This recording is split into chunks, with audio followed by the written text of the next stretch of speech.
Last year I did a video named the Elon Musk Conundrum, linked in the description, in which I attempted to untangle my conflicting feelings and philosophical hang-ups on perhaps the most enigmatic figure in the freedom movement, the eccentric billionaire tech bro, who, depending on who you ask on our side of the argument, is either a saviour and a patriot, or at best a misguided prodigy, and at worst a double agent and scion of the New World Order. The jury's still out for me on Elon, and I expect, much as I discussed in my video Going Down the Rabbit Hole, linked in the description, it may remain that way indefinitely. For to think that a mere mortal like me could decode the deepest yearnings and objectives of one of the richest and most powerful men in history is absurd, and the best I'm likely able to do is point to his good aspects, acknowledge the bad, weigh them up, and pick a tenuous position and make peace with the fact that I simply don't know. My feelings about Andrew Tate fall into the same category. Depending on who you ask, he is either a saviour, controlled opposition, or a despicable criminal.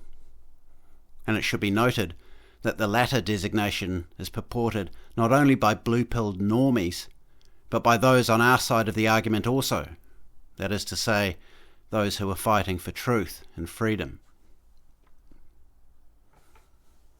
My esteemed peer, William Ramsey, recently did a podcast with Rovberta Glass, linked in the description, that reminded me just how divisive Andrew Tate is, even within the counter-hegemonic paradigm.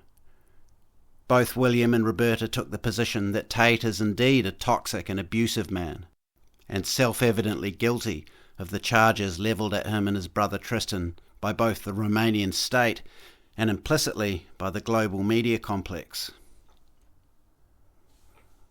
Much of the episode hinged on apparently leaked text messages from Tate's private members' war room, recently discussed in a Rolling Stone article titled "Leaked Texts Appear to Show Andrew Tate's Alleged Trafficking Tactics," linked in the description, in which the magazine engages in the kind of rank conjecture we've come to expect from the corporate media.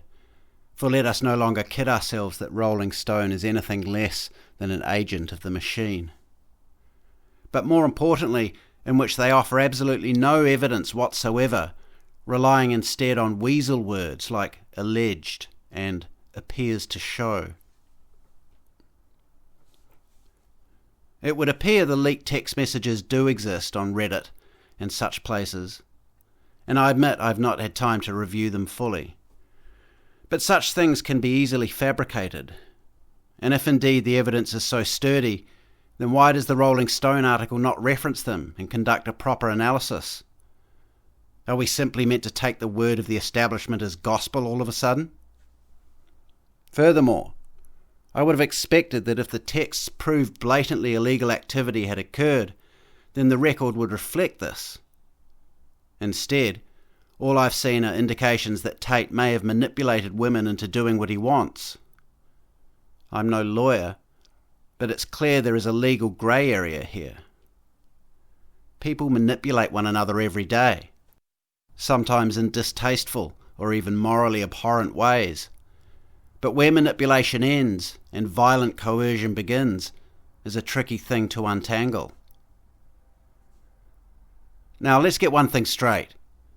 I'm not here to shill for Andrew Tate. After a brief infatuation, in which I must admit I was swept up in his bombastic, hyper-masculine rhetoric, I've since kept Tate at arm's length. I even unsubscribed from his email list. Mainly because I find his brand of aggressive douche-fat marketing basic and contemptible. Yeah, you're not going to get anywhere sending me daily emails calling me a loser, bro. That might work for the legions of young lost incels whom you poached off Jordan Peterson while he was in Xanax detox in Russia. But I'm not a loser. I know who I am. I know my strengths. I know my weaknesses. I've made peace with the imperfection of my being, and I'm okay with God. And I think he's okay with me. I do not need your approval. Your sorcery won't work on me, mate, and I'm not giving you any of my money. Lord knows you don't need it. Furthermore, I find the way Tate made his money distasteful. Moreover, I find it downright hypocritical that a guy who bills himself as a mentor figure for young men, who can help them rise above the gynocentric programming of the education system and break the shackles of inceldom, got rich by preying on these very same men through the mendacious medium of camgirl prostitution. Tate is a pimp, a boor, and perhaps even a misogynist. But again, the last time I checked, that wasn't illegal. Were I to jump on the bandwagon and condemn Tate as a criminal, based merely on the highly dubious reporting of an outlet steeped in progressive culture war disinformation, I would consider myself guilty of the same hypocrisy I ascribe to him. Rolling Stone provides no evidence as to the veracity of the text messages and merely speculates by way of this very telling sentence. In the messages which sources close to the war room verified to Rolling Stone, Tate appears to be boasting about manipulating one of his girlfriends into doing sex work for him. Sources close to the war room. Now, where have we heard that before? How often during the 8-year smear campaign against Donald Trump have news outlets used phrases such as sources familiar with Trump's thinking? This is not evidence. It is, quite simply, rank conjecture. And again, is manipulation a crime? It is important also to note that the woman upon whom the allegations hinge has herself repeatedly denied that they are legitimate, and Rolling Stone even admits this, saying, "The woman, whose name Rolling Stone is withholding, is listed by Romanian prosecutors as an alleged victim of Tate's sex trafficking operation, although she has repeatedly denied this." She did not immediately reply to a request for comment. This goes to the heart of a situation that bears all the hallmarks of an establishment stitch-up. Tate himself calls it a matrix attack, and his analogy is not without merit. But we don't need to speak in such dramatic terms to see this thing for what it is. The case is so flimsy that even the prosecutor's star witness denies being a victim. And it is not just this latest victim who denies that Tate ever coerced her. We see the same odd incongruency in the statements of the original victims upon whom the imprisonment of the Tates was predicated late last year. In February, it was reported that the Romanian prosecutors considered the two women as victims of the Tate brothers despite their claim that they worked voluntarily for the two men. The magistrates took the clinical psychologist's report into account and ruled that they did not speak knowingly and had been brainwashed through their exploitation. Consider this. The alleged victims claim that no crime was committed against them, but the Romanian state decided to disregard their testimony and make the determination for themselves on the basis that a psychologist, an expert, believes they were brainwashed. How convenient. I don't know the truth of the matter, but to me the whole thing stinks. Andrew Tate is a thorn in the side of the globalist establishment. At least this is the best determination I can make with the evidence at hand. And to me, this is the most likely explanation for his targeting by the Romanian authorities, who, it must be noted, are mere puppets of the EU, the engine room of progressive globalism. But could it be possible that Tate is a deep cover plant, as has been argued by Murray Finch, linked in the description? Sure, it's possible. His father was in the CIA, after all. Hardcore skeptics like Finch hold that no one with the name recognition of Andrew Tate gets to that position without establishment backing. And she levels the same accusations at other conservative influences such as Jordan Peterson, Matt Walsh, and Ben Shapiro. I like a good conspiracy theory as much as the next man, and that one is a corker. So sure, it's possible Tate and the rest are controlled opposition. Finch's explanation as to why the establishment would wish to elevate influencers who discredit their program of woke progressivism is less clear. She appears to believe that the long game is to take the world back in the opposite direction, to a hardcore system of religious conservatism, which she claims is why Andrew Tate recently converted to Islam. I won't deny that I find Tate's sudden embrace of the prophet problematic, and as a Christian, this is another reason why I've called on him in recent months. But there are some conspiracy theories that test the bounds of plausibility, and sometimes the simplest explanation is the correct one. My view is that if the global ruling elite wished to remake the world along fundamentalist Islamist lines, then it would be entirely within their power to do so without the cloak and dagger theatrics that Finch purports.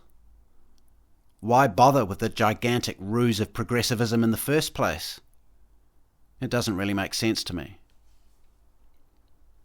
Certainly, I believe the relentless push to fill Europe and the UK with young Muslim men bears the marks of nefarious demographic engineering, and there could well be something in this.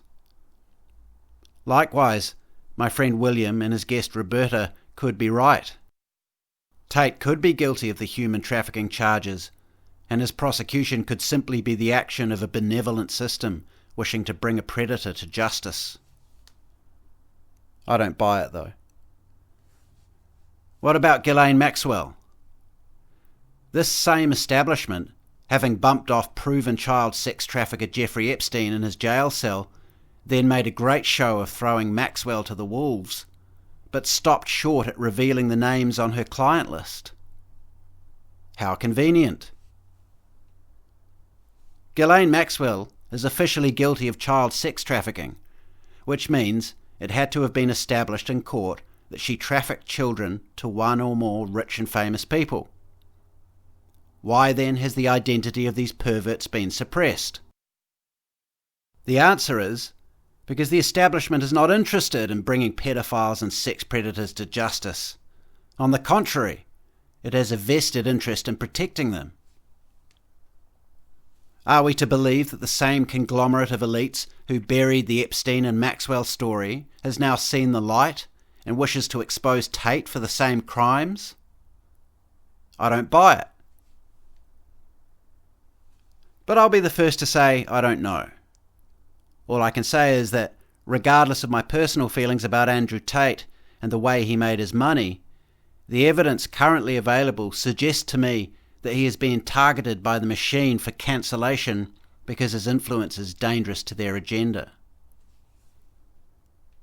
Moreover, the man does have an incredibly powerful message, and it's not hard to understand why so many millions of young men have flocked to his banner. And I'm not even talking about the sports cars and muscles and cigars. In the description, I've linked just a few clips of some of his more profound moments that I've assembled over the past couple of months. If the empires fell in days of old, the kings would be strung up. But now when the empire falls, nobody notices. It doesn't matter. We don't know who the kings are. We don't know who's in charge. We don't know where they are. They're not going to be anywhere near the trouble. That's for fucking sure. They're just going to be somewhere else. Oops. Oh well. And do they really care? Do the people in charge of the world care if America's crime rate goes up 1,000%? Would they lose sleep at night? I actually think they do partially.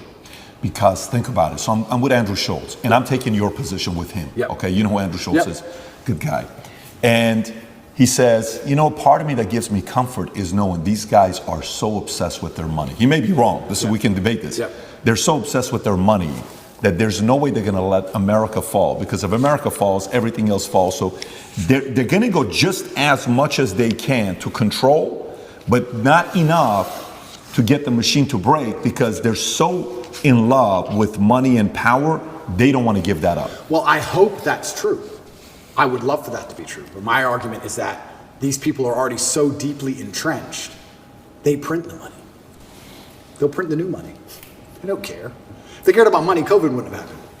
They closed the entire economy.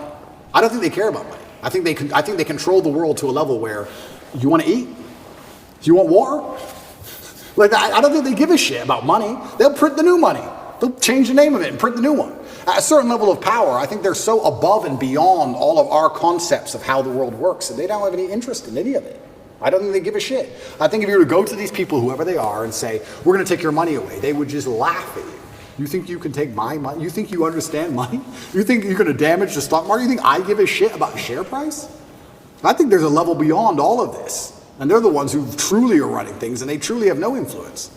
And in fact, the harder they damage the economy and the more damage they do to money, the more people are dependent on governments to eat. That's where communism comes from, right? The more poor we get, the more you need the government just so you have food in your mouth. How can you resist the government if they feed you? You can't.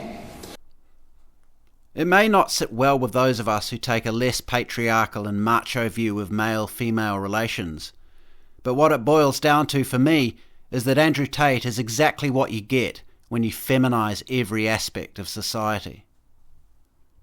For feminized we have been. I said recently that the Western world of 2023 is a gynocentric corpomatriarchy. Everything from kindergarten through school to university and the corporate machine itself is now all filtered through a gynocentric lens. Gone are the values of strength, rugged individuality, ambition and personal responsibility. And in their place we now have kindness, inclusivity and safety. Tate is the reaction, and such as reactions tend to go, he is somewhat extreme. It is easy and convenient to point at Andrew Tate and say, this is not what we want for our young men, and it may mollify our sensibilities to cast him as a villain. But I require hard evidence before I will condemn a man as a criminal, regardless of my personal disagreements with him.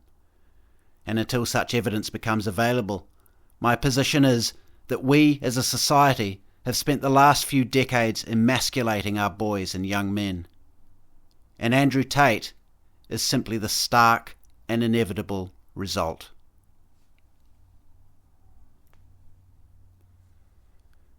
Thanks for listening.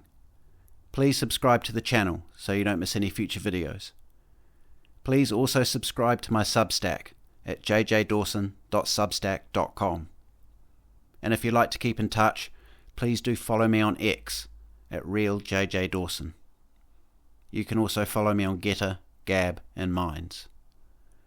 And of course, if you enjoyed this, please do give it a like and share it about, because it really helps me out.